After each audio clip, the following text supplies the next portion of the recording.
નમસ્કાર મિત્રો, world inbox academy પર આપ સૌનું હાર્દિક સ્વાગત છે. કરંટ અફેર્સની લેક્ચર શ્રેણીમાં આજે આપણે લેક્ચર નંબર 161 ઉપર પહોંચ્યા છીએ અને આજના લેક્ચરમાં ખાસ મહત્વના 4 ટોપિક ઉપર આપણે વાત કરવાની છે.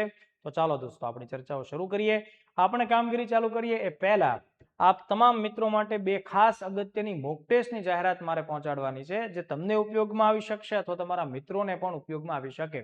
જે પણ વિદ્યાર્થીઓને આ વર્ષે 2026ના જૂન મહિનામાં પોલીસ કોન્સ્ટેબલની પરીક્ષા આપવાની છે, એ મિત્રો માટે 10 પ્રશ્નપત્રોની મોક ટેસ્ટનો એક બહુ જ અગત્યનો ખાસ ઉપયોગી થઈ શકે એવો એક કાર્યક્રમ વર્લ્ડ ઇનબોક્સ સંસ્થાએ લોન્ચ કર્યો છે, જેનું સૌથી પહેલું પેપર 3 મે 2026થી શરૂ થશે. એટલે તમે લોકો રાહ ન જોશો, વહેલી તકે સંસ્થાનો સંપર્ક સાધો, ડિટેલ ટાઈમ ટેબલ મેળવી લો, કઈ તારીખે કયા વિષયનું પ્રશ્નપત્ર હશે, એમાં કેટલા માર્ક્સના પ્રશ્નો હશે, બધી જ ડિટેલ અમે ટેલિગ્રામ અને ઇન્સ્ટાગ્રામ ઉપર શેર કરી છે. તો વહેલામાં વહેલી તકે દોસ્તો આ મોક ટેસ્ટમાં જોડાઈ જાઓ. કારણ કે ઘણીવાર પરીક્ષા પહેલા પરીક્ષાનો એક્ઝેક્ટ માહોલ કેવો હોય, જો એનો અંદાજ આવી જાય તો આપણા 5-10 માર્ક્સ બચી જાય, ભૂલ ન થાય અને આપણને વધારે મોટિવેશન મળે જ્યારે આપણે સેંકડો વિદ્યાર્થીઓની વચ્ચે બેસીને પ્રશ્નપત્રો આપતા હોય ત્યારે. એવી જ રીતે જે પણ દોસ્તોને ક્લાસ 1-2 ની પ્રિલિમ્સ આપવાની છે, જીપીએસસી ક્લાસ 1-2 માટે પણ 10 પ્રશ્નપત્રો ધરાવતી બહુ જ અગત્યની મોક ટેસ્ટ છે આયોજિત થઈ રહી છે અને એની શરૂઆત પણ નજીકના સમયમાં થવાની છે. મોક ટેસ્ટ છે 4 મે થી શરૂ થવાની છે દોસ્તો. તો વહેલી તકે આ મોક ટેસ્ટમાં જોડાવા માટે પણ વર્લ્ડ ઇનબોક્સ સંસ્થાનો સંપર્ક સાધો. આ મોક ટેસ્ટ ઓનલાઈન અને ઓફલાઈન બંને સ્વરૂપે અવેલેબલ રહેવાની છે, બંને પ્રકારની મોક ટેસ્ટ. એ ઉપરાંત વર્લ્ડ ઇનબોક્સ ગાંધીનગર, ભાવનગર, જુનાગઢ, સુરેન્દ્રનગર અને આણંદ વિદ્યાનગર આટલા સેન્ટરો પર ઓફલાઈન મોડ ઉપર પણ ટેસ્ટ તમે આપી શકશો. ચાલો વધીએ આગળ. આજનો પહેલો મુદ્દો લઈએ, એ બહુ જ મહત્વનો મુદ્દો છે. Digital technology, information communication technology સાથે જોડાયેલો છે. તાજેતરમાં દોસ્તો આપણા દેશમાં એક એવી અગત્યની સંસ્થાની રચના કરવામાં આવી કે જે ઓનલાઈન ગેમ જે બધી ચાલતી હોય, બરાબર છે, એની ઉપર એના નિયમો ઘડશે અને એની ઉપર દેખરેખ રાખશે. આ માટે એક બહુ જ મહત્વપૂર્ણ સંસ્થા તૈયાર કરવામાં આવી છે. તો આ સંસ્થાનું નામ શું છે ખાસ જોઈ લો દોસ્તો. Online gaming authority of India, OGAI, online gaming authority of India. તો જુઓ દોસ્તો, એના માટે 2025નો એક કાયદો તમારે ધ્યાનમાં રાખવો પડશે, કારણ કે આ સંસ્થા ઓનલાઈન ગેમ ઉપર કાયદા બનાવશે, ઓનલાઈન ગેમ ઉપરના નિયમો નક્કી કરશે. ઓનલાઈન ગેમનું જે નિયંત્રણ છે એ આ સંસ્થાના હાથમાં રહેવાનું છે. તો ઓનલાઈન ગેમિંગ પ્રોત્સાહન અને નિયમન કાયદો 2025 મુજબ આ સંસ્થાની રચના થયેલી છે. એટલે તમારે અહીંયા ખાસ ધ્યાન રાખવું પડશે કે આ online gaming authority of India કયા કાયદા દ્વારા તૈયાર કરવામાં આવી. તો તમારે ધ્યાન રાખવાનું છે, આઈટી એક્ટ 2000 મુજબ આની સ્થાપના નથી થઈ. આની સ્થાપના સ્પેશિયલ 2025 કાયદા દ્વારા થઈ છે અને કાયદો કયો છે? ઓનલાઈન ગેમિંગ પ્રોત્સાહન અને નિયમન કાયદો 2025. તો હું શું કહી શકું કે આ OGAI છે એ કાયદા દ્વારા સ્થપાયેલી સંસ્થા હોવાને લીધે એ શું થઈ ગઈ? એક કાયદાકીય સંસ્થા થઈ ગઈ. બીજું, એ કોઈ ચોક્કસ પ્રકારનું નિયમો તૈયાર કરશે, નિયમન કરશે, એટલે રેગ્યુલેટરી બોડી પણ થઈ ગઈ. એટલે એને રેગ્યુલેટરી બોડી પણ કહેશું, કાયદાકીય સંસ્થા પણ કહેશું. હવે બીજો મહત્વનો મુદ્દો કે આ સંસ્થા ભારત સરકારના કયા મંત્રાલય હેઠળ કામ કરશે. હવે તમને તરત જ એમ થશે કે સર ઓનલાઈન ગેમ ને કાયદાની વાત ને આ બધું કંઈક કડક વાત બધી આવતી હોય તો ગૃહ મંત્રાલય આવે, પણ અહીંયા ધ્યાન રાખજો, ભૂલ ન કરતા દોસ્તો, ગૃહ મંત્રાલય નહીં આવે. આ જે સંસ્થા, આ જે ઓથોરિટી છે ભારત સરકારના ઇલેક્ટ્રોનિક્સ અને ઇન્ફોર્મેશન ટેકનોલોજી મંત્રાલય, જેને આપણે ટૂંકમાં MEITI તરીકે ઓળખીએ છીએ, આ MEITI મંત્રાલય હેઠળ એક ડિજિટલ ઓફિસ તરીકે કામ કરશે. એટલે બીજું વિધાન જે છે એ મંત્રાલયને ધ્યાનમાં રાખીને પૂછી શકાય, તો મંત્રાલય MEITI આવશે. હવે ખાસ મહત્વની વાત કે આ સંસ્થા ક્યારથી અમલમાં આવશે, ક્યારથી કામ કરવાનું ચાલુ કરે છે? તો 1 મે 2026. આ મોસ્ટ IMP બાબત કહી શકાય છે, 1 મે 2026. બીજું, મને 1 મે થી ખાસ એક વસ્તુ યાદ આવી. ભારતનું એક રાજ્ય છે દોસ્તો, આમ તો એકની બે રાજ્ય છે કે જે 1 મે પોતાનો સ્થાપના દિવસ ઉજવે છે. જરાક નામ લખજો કમેન્ટમાં કે ભાઈ કયા કયા રાજ્યો છે જે 1 મે પોતાનો સ્થાપના દિવસ મનાવે છે.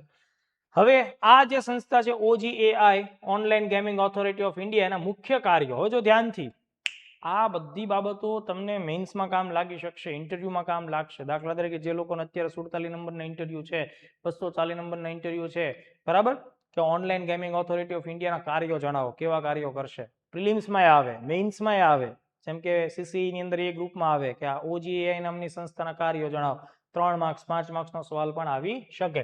તો આના મુખ્ય કાર્યો એ છે કે એ ઈ સ્પોર્ટ્સ સહિતની ઓનલાઈન ગેમ્સ માટે કેન્દ્રીય નિયામક તરીકે કામ કરશે. નિયામક એટલે જે નિયમોનું પાલન કરાવે છે, નિયમ પ્રમાણે બધું ચાલે છે કે નહીં એની દેખરેખ રાખશે, એટલે કેન્દ્રીય નિયામક તરીકે કામ કરશે. તો પ્રિલિમ્સ માટે મારે શું ધ્યાને રાખવાનું છે કે આ ઈ સ્પોર્ટ્સ પણ આના દાયરામાં આવે છે. ઈ સ્પોર્ટ્સ એટલે ઓનલાઈન લાઈવ સ્પોર્ટ્સ થતા હોય, જેમ કે અમુક કાર રેસ હોય, બાઇક રેસ હોય, એ રીતની જે રેસિંગ વાળી બાબત હોય એ બધી ઈ સ્પોર્ટ્સ કહેવાય. એટલે મોટી મોટી જે સ્પોર્ટિંગ ઇવેન્ટ છે દોસ્તો, બરાબર, તો સ્પોર્ટ્સની મોટી ઇવેન્ટ્સ હોય બધી ઈ સ્પોર્ટ્સ. તો ધ્યાન રાખવું પડે પ્રિલિમ્સ માટે, ખાસ ધ્યાન રાખવું પડે. હું અહીંયા સ્ટાર કરી દઉં છું એટલે તમારું ખાસ ધ્યાન જાય કે ભાઈ આ સંસ્થાના દાયરામાં ઈ સ્પોર્ટ્સની એક્ટિવિટી પણ આવે. બીજું, ઔપચારિક નોંધણી, એટલે કે કોઈ પણ કંપની ઓનલાઈન ગેમ બનાવે તેને નોંધણી કરવાની અને એની જે ગેમ છે એનું વર્ગીકરણ કરવું, એ બધું કામ છે આ સંસ્થામાં આવશે. ઓનલાઈન ગેમ્સનું વર્ગીકરણ, નોંધણી કરવી, પછી કઈ ગેમ મની ગેમ છે, એટલે કે જેમાં પૈસા ફ્રીમાં રમાય છે કે પૈસા આપીને રમાય છે, તો મની ગેમ છે કે નો મની ગેમ છે, આ પ્રકારનું જે બાયફર્ગેશન કરવું એ પણ કામ કોનું છે ભાઈ, એ આ સંસ્થાનું છે. એટલે કોઈ ગેમ મની ગેમ છે કે નહીં એ નક્કી કોણ કરશે, આ સંસ્થા કરશે, બરાબર. અને બીજું, કોઈ જાહેર ફરિયાદો આવે છે તો એનું નિવારણ પણ કરશે. તો આ પ્રકારે આટલા કાર્યો તો ખાસ તમારે ધ્યાન રાખવાના છે. પ્લસ બીજું કે સરકારના કાયદાને ધ્યાનમાં રાખીને, બંધારણીય મૂલ્યોને ધ્યાનમાં રાખીને ઓનલાઈન ગેમિંગનો જે બિઝનેસ છે એમાં જરૂરિયાત મુજબની માર્ગદર્શિકાઓ બહાર પાડવી, પ્રેક્ટિસ માટેની આચાર સંહિતાઓ બહાર પાડવી, જરૂરી જે ઇન્સ્ટ્રક્શન છે એ બધી બહાર પાડવાની સંસ્થા, જે સત્તા છે આ સંસ્થા પાસે છે. અસરકારક અમલીકરણ માટે જે કાંઈ પણ નાણાકીય સંસ્થા અને કાયદાના અમલીકરણ માટેની સંસ્થાઓ જે કામ કરતી હોય એમની વચ્ચે સંકલન સાધવાનું કામ પણ આ સંસ્થા કરશે. તો આઈ થિંક આ 4-5 મુદ્દા છે. આ 4-5 મુદ્દા મેન્સમાં લખી જ શકાય, ઇન્ટરવ્યુમાં પણ તમે જણાવી જ શકો, પ્રિલિમ્સમાં પણ આ વસ્તુઓ કામ લાગે છે. ઓકે, ચાલો. બીજું, એ જો ઓનલાઈન ગેમ ઉપર કેટલો ટેક્સ લગાડવો ને એ આ સંસ્થાના દાયરામાં ન આવે, એટલે એ આખો અલગ વિભાગ થઈ ગયો. એટલે ગેમિંગ ઉપર ટેક્સ ન લગાડી શકે કે કેટલો ટેક્સ લગાડવો જોઈએ એવી ભલામણ પણ કરી શકે નહીં. હવે ખાસ મહત્વની વાત કે આ ઓનલાઈન ગેમિંગ ઓથોરિટી ઓફ ઇન્ડિયામાં ટોટલ કેટલા સભ્યો હશે, તો આ સંસ્થામાં 6 સભ્યો હશે. એટલે આ આઈએમપી વિગત છે, નહીતર અહીંયા ભૂલ થઈ જાય, 5 સભ્યો આપી દે, 10 સભ્યો આપી દે, પણ તમારે ધ્યાન રાખવાનું 6 સભ્યો રહેશે. હવે બીજી એક ખાસ અગત્યની વાત કે આ 6 સભ્યો છે એ એક આ રીતે હશે, એક ચેરમેન હશે અને બીજા 5 એના મેમ્બર્સ હશે. આ બધા આઈએસ અધિકારીઓ જ હશે.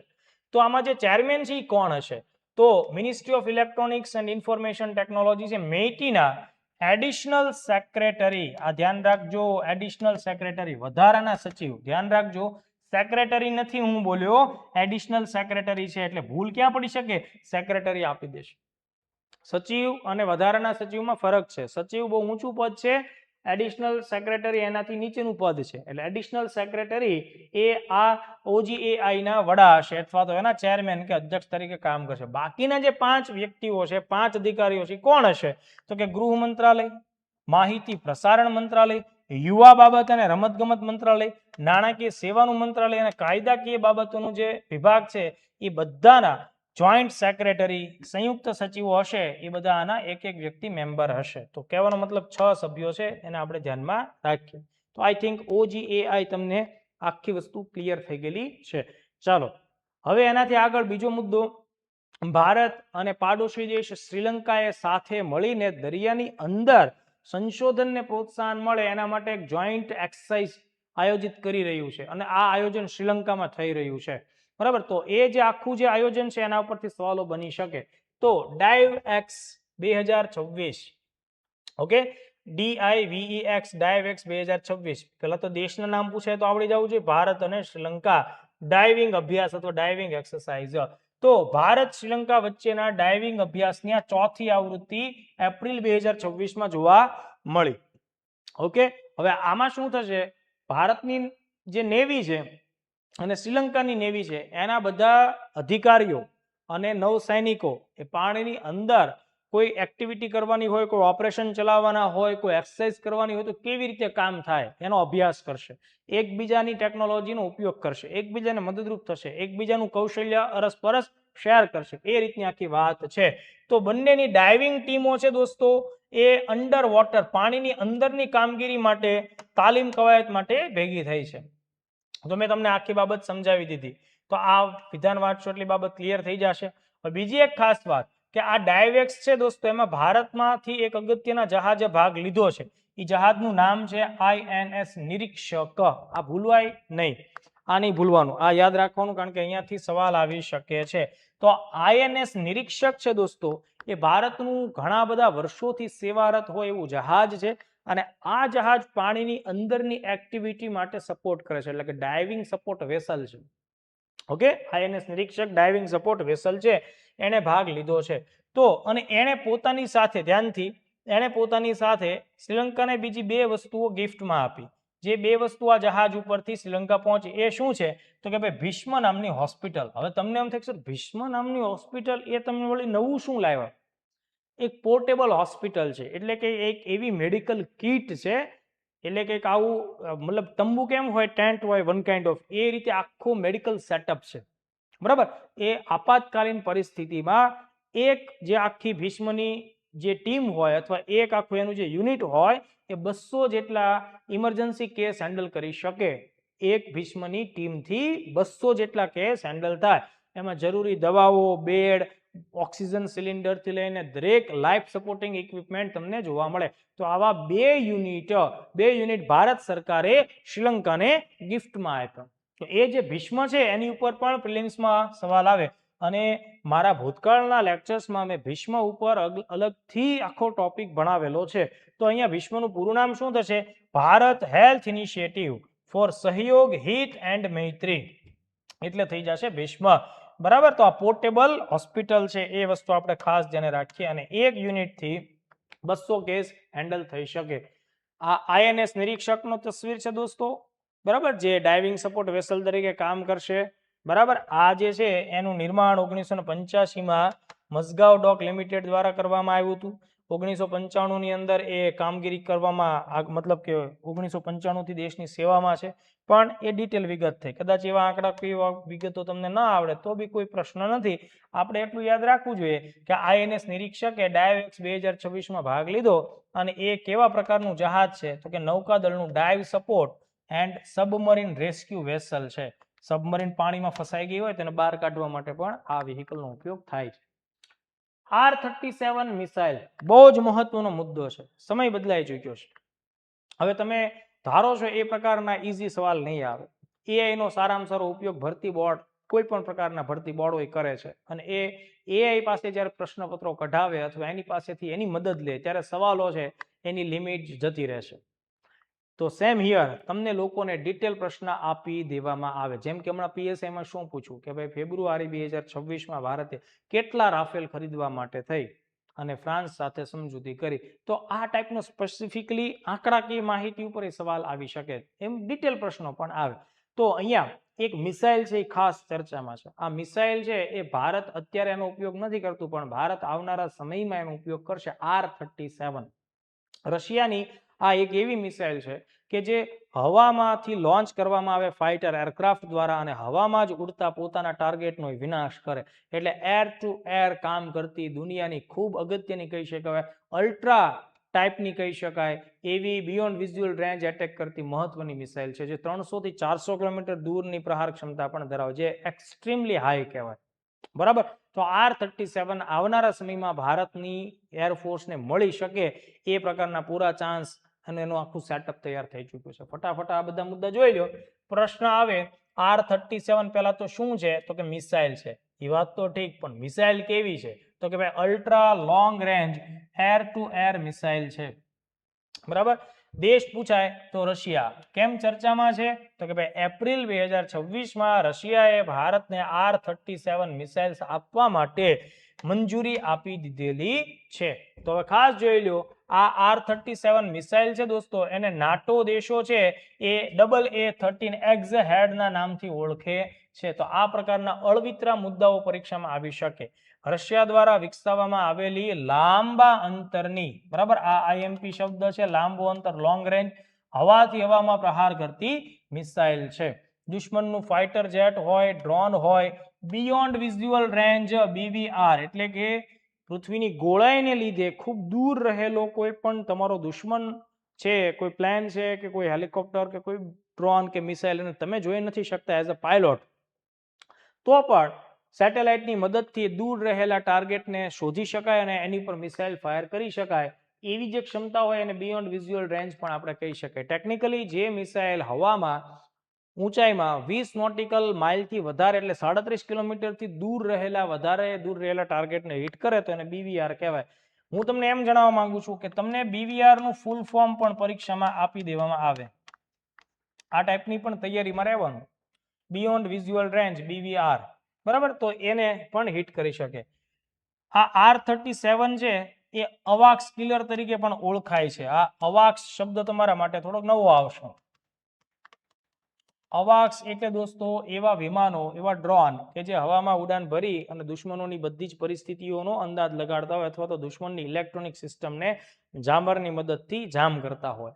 તો આ અવાક્સનું પૂરું નામ શું થશે ખાસ જોઈ લેજો. Airborne warning and control system.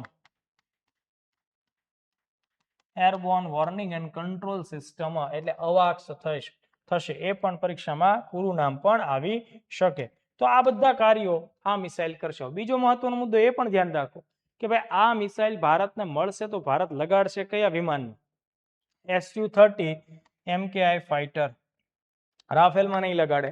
રાફેલમાં એટલે ન લગાડે કારણ કે રાફેલ ફ્રાન્સ દેશની ટેકનોલોજી છે, ફ્રેન્ચ કમ્પોનન્ટ છે, જ્યારે આ મિસાઇલ રશિયાની છે, એટલે બંનેની ટેકનોલોજી એકબીજાથી મર્જ થાય નહીં. તો અહીંયા Su-30 MKI ફાઇટર પ્લેન છે એમાં આ મિસાઇલનો ઉપયોગ કરવામાં આવશે. તો આ મુદ્દાઓ થોડા IMP છે, ધ્યાને રાખી લેવા જોઈએ. કદ વજન આમાંથી સવાલ આવવાના ચાન્સ ઓછા છે, પણ છતાંય જોવાનું કે ભાઈ 4.2 મીટરની લાંબી મિસાઇલ છે, એનું પોતાનું વજન 600 કિલોગ્રામ છે, વોર હેડ 60 કિલોગ્રામ છે. રેન્જ મોસ્ટ IMP 300 થી 400 કિલોમીટરની તેની રેન્જ છે. એ એક વસ્તુ ખાસ ધ્યાન રાખજો. રેન્જ IMP છે એમ હું કહું છું, રેન્જ IMP છે 300 થી 400 કિલોમીટરની દૂર અંતર ઉપર રહેલા દુશ્મનને હિટ કરી શકે છે. બરાબર, તો એ એક વિગત આપણા માટે મહત્વની. ઝડપ બહુ અગત્યની છે. 6 મેકની ઝડપથી કામ કરશે એટલે એને હાઇપરસોનિક મિસાઇલ કહેવાય. હમણાં PSM પરીક્ષામાં સવાલ આવ્યો કે જે મિસાઇલ 5 મેકથી વધારે ઝડપથી ગતિ કરતી હોય તો તેને શું કહેવાય? જો જે મિસાઇલ 1 મેકથી 5 મેકની વચ્ચે જેની ઝડપ હોય ને એને સુપરસોનિક કહેવાય. 5 થી 10 ની વચ્ચે હોય એને હાઇપરસોનિક કહેવાય. એટલે અહીંયા જો મેં શું લખ્યું છે 6 મેક, તો એને શું શબ્દ વાપર્યો છે? હાઇપરસોનિક. આ પ્રકારના સવાલો પૂછાય છે. બરાબર, તો એના માટે તમારે તૈયાર રહેવાનું. તો આ IMP મુદ્દો મેં તમને જણાવ્યું. હવે આજના લેક્ચરનો આ છેલ્લો ટોપિક છે એ છે સ્માઇલ નામની એક યોજના. સ્માઇલ યોજના. સ્માઇલ શબ્દથી તમારા ચહેરા ઉપર સ્માઇલ આવે. બરાબર, તો અહીંયા એને તમારા ચહેરાની સ્માઇલ સાથે કોઈ લેવા દેવા નથી. આ સ્માઇલ નામની જે યોજના છે દોસ્તો, એ આપણા સમાજની અંદરના બે એવા ખાસ વર્ગો, એક છે ટ્રાન્સજેન્ડર, બરાબર, જેને જનરલી કિન્નર તરીકે આપણે ઓળખતા હોઈએ, તો એક એ લોકો અને બીજા એક એવા લોકો છે કે જે ભીખ માંગીને પોતાનું જીવન ગુજારો કરે છે. આ બે વર્ગો છે, આ બે વર્ગોને સપોર્ટ કરવા માટેની આ યોજના છે. આ યોજના અંતર્ગત આ બે પ્રકારના વર્ગોના જે લોકો છે એમને શિક્ષણ આપવું, એમના સ્વાસ્થ્યને ધ્યાનમાં રાખવું, એમને રહેઠાણ અને એમનું આરોગ્યનું ધ્યાન રાખવું, ને વધતા એ લોકોને સારો રોજગાર કે એન્ટરપ્રાઇઝ, એ લોકો પોતાનો કોઈ બિઝનેસ ચાલુ કરવા માંગે તો સરકાર એને મદદરૂપ થાય. આ બધા જ મુદ્દાઓ જે મેં તમને કીધા કે ભાઈ શિક્ષણ, સ્વાસ્થ્ય, રહેઠાણ, બરાબર, આરોગ્ય જે સ્વાસ્થ્યનો મુદ્દો છે, અને એન્ટરપ્રાઇઝ એટલે કે તેમનું લીવલીહુડ એટલે કે આજીવિકા, અને એન્ટરપ્રાઇઝનો મતલબ શું થાય? પોતાનું ઉદ્યોગ સાહસ. તો આ પ્રકારના તમામ ક્ષેત્રોમાં મદદ કરવા માટે ભારત સરકારનું સામાજિક ન્યાય મંત્રાલય છે દોસ્તો. બરાબર, તો આ જે સામાજિક ન્યાય મંત્રાલયે આ યોજના શરૂ કરી છે એનું નામ છે સ્માઇલ. એટલે અહીંયાથી ખાસ સવાલ આવે કે સ્માઇલ યોજનાના લાભાર્થી કોણ? માત્ર ભીખ માંગનારા લોકો ટીક મારીને આવશો તો ખોટું પડશે. માત્ર ટ્રાન્સજેન્ડર ટીક મારીને આવશો તો પણ ખોટું પડશે. બંને વર્ગોનો સમાવેશ થાય. ઓકે, અને બીજું ખાસ વાત, સ્માઇલનું પૂરું નામ પરીક્ષામાં પૂછાય ને તેથી પણ મજા આવી જાય, કારણ કે સ્માઇલ છે એના પૂરા નામની શરૂઆત સપોર્ટ શબ્દથી થાય, સ્કીમથી થતી નથી. એટલે અહીંયાથી સવાલ આવશે. પહેલા તો સ્માઇલનું પૂરું નામ support four marginalised individuals. માર્જિનલાઇઝ્ડ individuals નો મતલબ હાંસિયાઓમાં ધકેલાઈ ગયેલા લોકો, બરાબર. તો ફરીથી support four marginalised individuals four શાના માટે સપોર્ટ કરવાનો છે? લીવલીહુડ એટલે કે આજીવિકા અને એન્ટરપ્રાઇઝ એટલે કે ઉદ્યોગ સાહસ માટે મદદરૂપ થવાનું છે. તો પૂરા નામમાં આખી ગેમ ક્યાં થઈ જાય? આ સપોર્ટની જગ્યાએ શું આપી દે એ લોકો? Scheme for marginalised individuals for livelihood and enterprise. તો સ્કીમ શબ્દ એ સ્કીમ છે, એ સ્કીમ સ્કેમ છે, યાદ રાખજો, બરાબર. એટલે એ નહીં આવે, સપોર્ટ આવશે. તો મોસ્ટ ટાઈમ બી ભૂલ પડવાના મેક્સિમમ ચાન્સ આ પહેલા શબ્દમાં થાય પૂરા નામની અંદર. બીજું, આ યોજના કેન્દ્રીય ક્ષેત્રની યોજના છે, સેન્ટ્રલ સેક્ટર સ્કીમ. તમને એમ થાય સર સ્માઇલનું પૂરું નામ યાદ રાખી લો, નહીં ચાલે. તમે ઓલા બે વર્ગ કીધા એના નામ યાદ રાખી લો, નહીં ચાલે. ભણવા માટે શાંતિથી સેન્ટ્રલ સેક્ટર સ્કીમ યાદ રાખવી પડે, કારણ કે આ વિધાનવાળા ક્વેશ્ચન્સમાં આવી જાય. સેન્ટ્રલ સેક્ટર સ્કીમનો મતલબ કે આ આખી યોજના પાછળ જેટલો ખર્ચો થશે એ 100% ખર્ચો કેન્દ્ર સરકાર ભોગવશે. રાજ્ય સરકાર આમાં આર્થિક ભાગીદારી નહીં આપે. હા, કેન્દ્ર સમર્થિત યોજના એવું જો લખેલું હોય, એટલે કે સેન્ટ્રલી સ્પોન્સર્ડ સ્કીમ, તો 60-40 ના રેશિયાથી કામ ચાલે. પણ અહીંયા સેન્ટ્રલ સેક્ટરની સ્કીમ હોવાથી 100% ખર્ચો કેન્દ્ર સરકાર પોતે ભોગવશે. ઓકે, તો ચલો આ એક વાત થઈ. બીજી વાત, આ યોજના ક્યારે ચાલુ થઈ? 12મી ફેબ્રુઆરી 2022. યોજનાઓના વર્ષ તમારે થોડા ધ્યાને રાખવાના, બરાબર. 12 ફેબ્રુઆરી 2022 ના રોજ આ યોજના હેઠળ 2 પેટા યોજનાઓનો સમાવેશ થાય. તો 2 પેટા યોજના એટલે મેં તમને જે હમણાં વાત કરી એમ. નંબર 1, ટ્રાન્સજેન્ડર વ્યક્તિઓના કલ્યાણ માટે વ્યાપક પુનર્વસનની કેન્દ્રીય યોજના. બીજું, ભીખ માંગવાના કાર્યમાં રોકાયેલા વ્યક્તિઓના વ્યાપક પુનર્વસન માટેની યોજના. એટલે બે વર્ગનો સમાવેશ આમાં થાય. એટલે આ બંનેનો સમાવેશ આમાં થાય એટલે આને અમ્બ્રેલા સ્કીમ પણ કહી શકાય, છત્ર યોજના. ઓકે, તો 2 વર્ગ છે ને એ મોસ્ટ પ્રશ્ન આવી શકે, બની શકે તમને આમાં પૂછે અનાથ બાળકો કે, તો એવું કઈ નહીં યાદ રાખવાનું, આ 2 જ વસ્તુ યાદ રાખવાની. ટ્રાન્સજેન્ડર હોય, ભીખ માંગતા લોકો હોય, એમનું વ્યવસ્થિત જીવન આગળ વધે એટલે સપોર્ટ કરતી કેન્દ્ર સરકારની યોજના. યોજનાનું મંત્રાલય સામાજિક ન્યાય અને સશક્તિકરણ મંત્રાલય. સામાજિક ન્યાય સશક્તિકરણ મંત્રાલય કેન્દ્ર સરકારનું મંત્રાલય છે, એ આ યોજનાને લાગુ કરાવશે. શિષ્યવૃત્તિ આપવામાં આવશે અને ધોરણ 9 થી લઈને પોસ્ટ ગ્રેજ્યુએશન સુધીની શિક્ષણ મળશે. કૌશલ્ય વિકાસ, હા આ બધું લપ શા માટે કરું છું? ઓલી મેઇન્સ આવે ને એના માટે. મેઇન્સમાં આ બધું આવે. સ્માઇલ યોજના ઉપર નોંધ લખો તો હે નહીં, પછી કઈ સ્માઇલ ન દેવાની, લખવાનું હોય, બરાબર. એને લખતી વખતે ખબર પડી જોઈએ કે મારે શું લખવાનું. જેમ કે શિક્ષણની વાત કરી તો શિક્ષણમાં સ્કોલરશિપ મળે. કૌશલ્ય વિકાસ ઉપર ફોકસ કરવામાં આવે. કૌશલ્ય વિકાસ હશે તો આજીવિકા મળશે. પીએમ દક્ષ યોજના જે છે એની સાથે આને જોડી દેવામાં આવશે. તબીબી સ્વાસ્થ્ય એટલે કે જે મેડિકલ હેલ્થ છે, બરાબર, એના માટેની જે કઈ યોજનાઓ છે બધાનો લાભ આમાં આપવામાં આવશે. લિંગ પરિવર્તન સર્જરીમાં પણ સહાયતા કરવામાં આવે. ગરિમા ગૃહ, ધ્યાન રાખજો, આ પ્રકારના જે લોકો છે એ સામાજિક રીતે સ્વીકૃતિ નથી પામતા, એટલે લોકો ઘર છોડીને બીજી જગ્યાએ રહેવા જતા હોય તો એ લોકો જે આશ્રય ગૃહોમાં સ્થાન મેળવે અને ગરિમા ગૃહ કહેવાય, બરાબર. તો આ ગરિમા ગૃહની સુવિધા પણ આમાં આપવામાં આવશે. ટ્રાન્સજેન્ડર પ્રોટેક્શન સેલની વ્યવસ્થા પણ કરવામાં આવશે અને એના માટે જરૂરી વિગતોને રજૂ કરવા નેશનલ પોર્ટલ અને હેલ્પલાઇનની સુવિધા પણ આમાં કરવામાં આવશે. તો કહેવાનો ભાવાર્થ એમ છે કે સ્માઇલ યોજના પ્રિલિમ્સમાં પૂછાય, વિધાનોમાં આપણને આવડવી જોઈએ. તો આજના 161 નંબરના લેક્ચરમાં આ 4 ટોપિક વિશે વાત કરી છે. કેવો લાગે છે લેક્ચર અને તમને એમાંથી કેટલું સમજમાં આવે છે ચોક્કસપણે આ મને જણાવજો. વત્તા તમારા મિત્રો સાથે પણ આ લેક્ચર સિરીઝને શેર કરતા રહેજો. ફરીથી આપણે નંબર 162માં પાછા મળીશું. જય હિન્દ, જય ભારત.